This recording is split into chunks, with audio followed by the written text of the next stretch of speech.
Port Dickson. Ketua soalan kedua. Sila Pak Perdana Menteri untuk jawab. Assalamualaikum warahmatullahi wabarakatuh. Terima kasih Datuk Yang di-Pertua. Untuk makluman Ahli Muhammad Port Dickson, pembentangan RM12 seperti sedia maklum sepatutnya bulan Ogos tapi ditunda ke awal tahun depan. Dan antara sebab-sebabnya ada berikut. Yang pertama, Kerajaan Perikatan Nasional baru ditubuhkan pada bulan Mac lalu. Perdana Menteri baru, Menteri pun ada yang baru, beberapa kementerian telah disusun semula. Wawasan PN pun berbeza daripada kerajaan dahulu.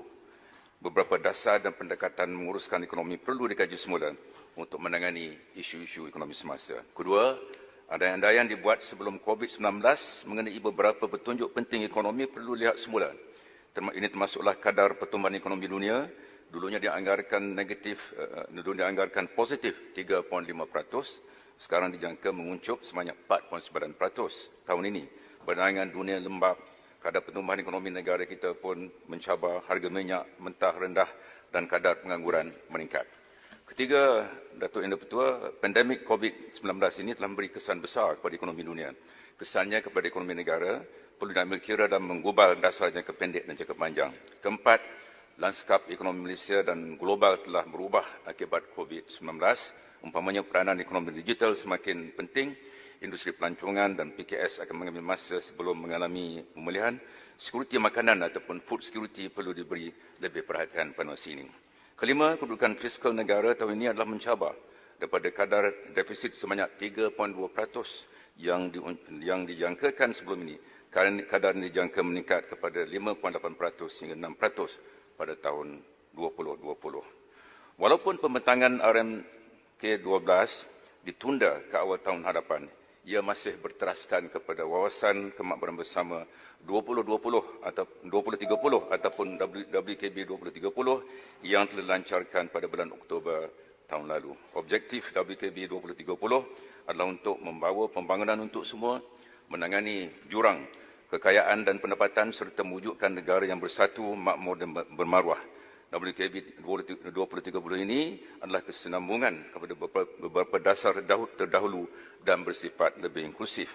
Jika RMK12 dibentangkan esok lusa, sudah pasti beberapa andaian akan tersasar dan tidak realistik. Sebenarnya bukan Malaysia sahaja menghadapi cabaran ini, seluruh dunia menghadapi masalah yang sama. Walaupun kita menghadapi pelbagai cabaran, langkah-langkah yang telah diambil di bawah kepimpinan Yang Amat Perdana Menteri, termasuk inisiatif-inisiatif di bawah Prihatin Penjana serta Belanjawan 2021 yang akan dibentangkan pada bulan November tahun ini akan meletakkan ekonomi Malaysia di atas landasan yang lebih kukuh untuk menghadapi cabaran-cabaran masa akan datang. Terima kasih, Datuk Yang di-Pertua. Sila Yang Berhormat Port Dickson, soalan tambahan pertama. Terima kasih jawapan Wabi Menteri. Saya jelaskan bahawa sebagai besar menteri-menteri yang terlibat itu adalah menteri-menteri yang sama dalam kerajaan Pakatan Harapan dulu.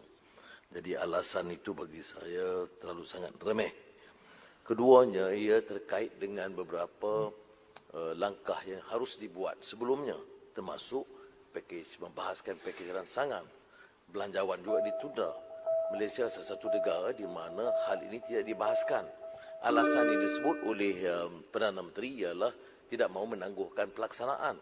Kita dah jelaskan, pelaksanaan tidak semestinya ditangguhkan, tapi perbahasan di Parlimen harus didahulukan atau diteruskan.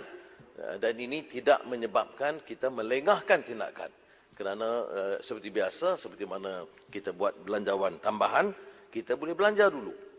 Dan tetap jadi nyata bahawa ada keengganan bagi pihak kerajaan untuk menggunakan ruang Parlimen membahas secara teratur dan bebas sama ada pakej rancangan ataupun juga rancangan Malaysia kedua, rancangan Malaysia ke-12. Yang terkait juga ialah tentang suboptimal stimulus ini dengan izin, tidak mengambil kira beberapa perkembangan yang lebih dinamik yang dilakukan oleh negara-negara luar. Germany umpamanya dengan European Economic Stimulus Fund, Stabilization Fund itu 500 bilion, itu memastikan bahawa pelaksanaan itu disegerakan. Kita memilih untuk menyerahkan kepada bank. Dan bank umpamanya sekarang ini nampak diberi keutamaan dan dipertahankan daripada kepentingan ekonomi, kepentingan peminjam dan peniaga. Kanada umpamanya menggunakan ruang ini seperti kita sebut tentang keadaan yang mendesak sekarang ini, new normal, untuk menggetatkan peraturan-peraturan terkait dengan persekitaran dan climate change. Minta Yang Berhormat Dan juga India. Yang Muhammad, saya tanya juga bahawa India memberikan tumpuan yang lebih tegas tentang sektor pertanian dan SMEs yang kita sebut tetapi tidak laksanakan sekadar-kadar segera. Sebab itulah kita sekali lagi menegaskan keperluan membahaskan supaya ahli-ahli parlimen dapat memberikan input yang sebaiknya, menunjukkan bagaimana apa yang diumumkan di sini, jumlah besar bilion-bilion, itu berbeza dengan apa yang dirasakan di peringkat bawah. Terima kasih, Pak Dixon. Baik. Sila Yang Yang Berhormat Menteri. Terima kasih Pak Dixon, panjang lebar soalan. Isu utama saya kira adalah perkataan perbahasan. Telah diterangkan oleh Yang Berhormat Perdana Menteri menjawab soalan sama oleh Pak Dixon. Oleh kerana masa menuntut kita untuk melaksanakan secepat mungkin dan ada ruang selepas ini untuk kita bincangkan tentang pakej yang telah perkenalkan oleh kerajaan. Jadi isu tidak timbul. Sekarang ini, hari ini kita bicarakan tentang RM12. Yang Mak Pak Dixon dia agak keliru sikit, ya. Asalnya betul saya faham, ya. Maknanya perbahasan itu pokoknya, ya. Jadi RM12 ini akan dibentangkan awal tahun depan dan ada ruang yang cukup besar untuk Pak Dixon bagi membahaskannya. Ini bukan perkara yang luar biasa. Lagipun kita belum lagi 2021, RM12 ini bermula 2021. Kalau dibentangkan 6 Ogos, belum sampai masanya lagi. Jadi ini masalah perbahasan tak timbul. Saya minta Menteri baca soalan. Soalan itu fiskal, rancangan Malaysia ke-12 dan juga rancangan rangsangan. Dia tidak hanya kepada rancangan Malaysia. Saya faham Pak Dixon, tapi berkisar kepada ruang untuk berbahas. InsyaAllah akan ada ruang yang besar. Betul, ramai di antara pemimpin dalam kerajaan orang sama, tapi juga orang baru. Ada menteri baru yang perlu melihat semula kepada rancangan yang lama.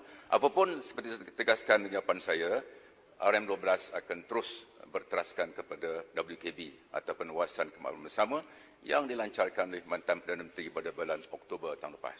Terima kasih.